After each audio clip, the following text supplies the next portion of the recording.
Assalamualaikum warahmatullahi wabarakatuh. Kami dari kelompok 1, kelas 10 TJKT 1 akan membahas materi mengenai kewirausahaan di bidang TJKT yang beranggotakan Saya Randa Sari Putri. saya Aditya Pratama. Saya Jihan Rusdelvi. Baiklah, mari simak video kami. Pertama, saya akan menjelaskan apa itu kewirausahaan. Kewirausahaan adalah sebuah proses mendirikan suatu usaha dari ide, lalu dikembangkan menjadi bisnis, dan menghasilkan sebuah produk atau jasa. Nah, teman-teman tahu nggak sih apa saja usaha atau pekerjaan yang cocok di bidang TJKT? Yang pertama itu jasa repair komputer atau laptop. Yang kedua yaitu jasa pembuatan website. Jasa repair laptop komputer melibatkan perbaikan dan pemeliharaan perangkat untuk pelanggan. Ini mencakup diagnosis masalah perangkat keras dan perangkat lunak, pergantian komponen, serta memberikan solusi untuk memulihkan kinerja optimal. Pekerjaan ini sangat bermanfaat untuk pelanggan yang mengalami kerusakan pada komputernya. Kelebihan dan keuntungan dari repair laptop komputer yaitu: pertama, kemampuan menyelesaikan solusi cepat. Jasa perbaikan laptop komputer dapat memberikan solusi cepat terhadap masalah teknis, memungkinkan pelanggan untuk kembali menggunakan perangkat mereka dengan segera. Kedua, kemampuan perbaikan di tempat. Beberapa jasa perbaikan dapat memberikan layanan di tempat, mengurangi ketidaknyamanan bagi pelanggan dengan tidak perlu membawa perangkat ke lokasi perbaikan. Ketiga, menghemat biaya pergantian.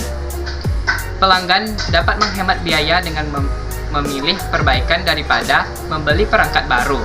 Ini menjadi alternatif yang ekonomis, terutama untuk masalah perangkat keras yang dapat diperbaiki. Keempat, pemberian garansi layanan. Banyak jasa perbaikan menawarkan garansi layanan, memberi kepercayaan terhadap kepada pelanggan bahwa pekerjaan yang dilakukan memiliki jaminan kualitas dan kepuasan pelanggan.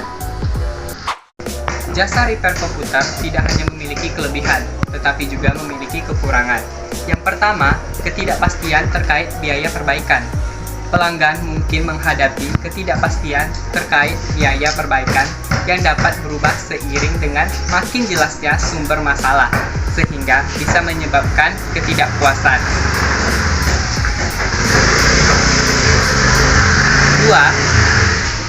Tantangan mendiagnosa masalah yang rumit.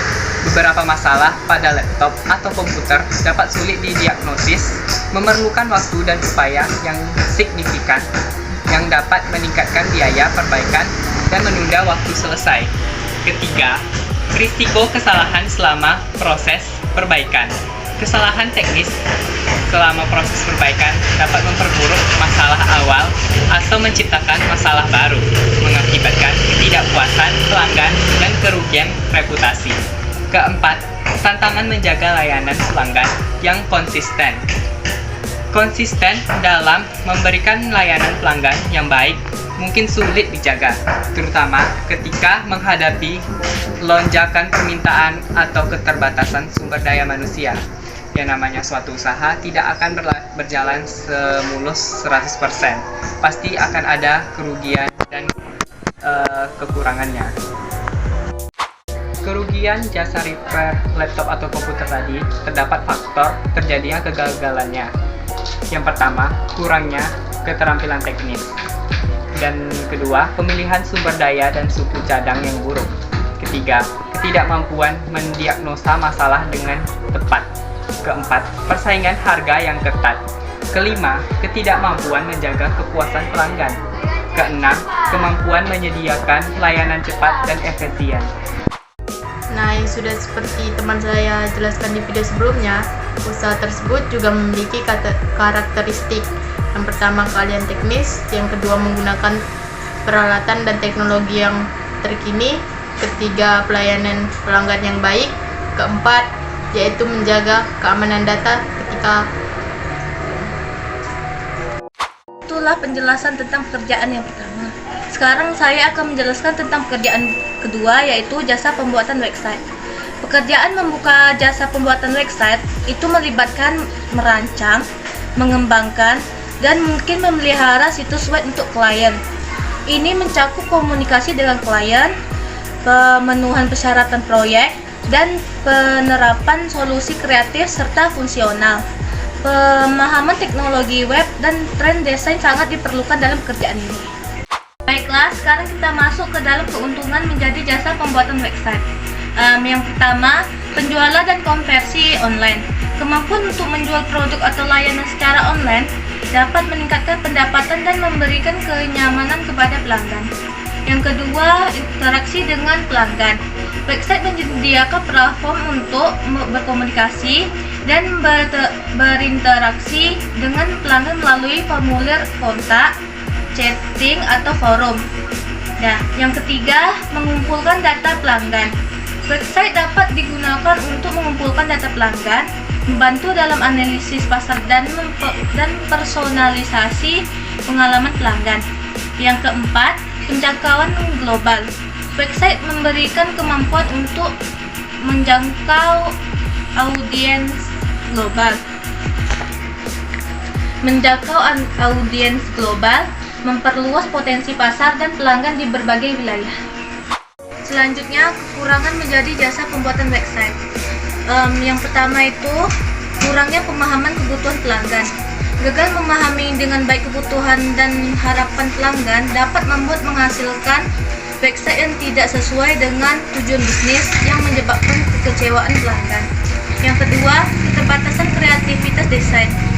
Jika tim pembuat website kurang kreatif dalam desain, hasilnya mungkin terlihat biasa dan tidak menarik, mengurangi daya tarik dan daya saing website.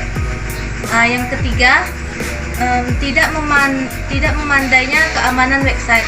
Kurangnya fokus pada keamanan website dapat menyebabkan rentan terhadap serangan siber, pencurian data, atau kerentanan lainnya. Dan yang keempat, kurangnya strategi pemasaran digital. Tanpa upaya pemasaran digital yang efektif, bisnis pembuatan website mungkin kesulitan menjangkau audiens yang luas, menghambat pertumbuhan bisnis. Nah, sekarang kita masuk ke faktor terjadinya kegagalan dalam bisnis jasa pembuatan website. Ada beberapa faktor yang dapat menyebabkan kegagalan, yaitu meliputi kurangnya pemahaman terhadap kebutuhan pelanggan, kurangnya keterampilan teknik tim pengembang, persaingan yang ketat, serta kurangnya pemasaran dan strategi bisnis yang efektif. Nah, di sini saya ingin menyebutkan apa saja sih karakteristik yang harus dimiliki oleh usaha jasa pembuatan website. Yang pertama yaitu mampu menghasilkan desain website yang menarik. Yang kedua, memastikan keamanan data. Yang ketiga, ketetapan waktu. Baiklah, saya akan menyebutkan 7 perusahaan yang bergerak di bidang TJKT yang ada di Indonesia.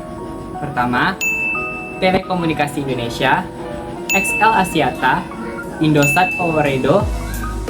4, PT Lintasarta. 5, Bisnet Network, Mitratel atau PT Daya Mitra Telekomunikasi, dan yang terakhir ada Linknet. Begitulah beberapa perusahaan yang saya ketahui yang bergerak di bidang TJKT Indonesia. Itu tadi adalah perusahaan yang ada di Indonesia yang bergerak di bidang TJKT. Di sini kita akan masuk ide usaha yang akan kita lakukan di bidang TJKT, yaitu kursus komputer. Kursus komputer adalah program atau pelatihan yang akan memberikan kita pengetahuan, keterampilan akan teknologi komputer. Kursus ini dapat beragam, yaitu tentang desain grafis, desain web, analisis data, administrasi jaringan, dan keamanan jaringan. Baiklah, itulah beberapa penjelasan dari kelompok 1. Semoga apa yang kami sampaikan berguna dan bermanfaat untuk teman-teman semua dan mudah dipahami. Lebih dan kurang kami minta maaf. Kami akhiri dengan wassalamualaikum warahmatullahi wabarakatuh.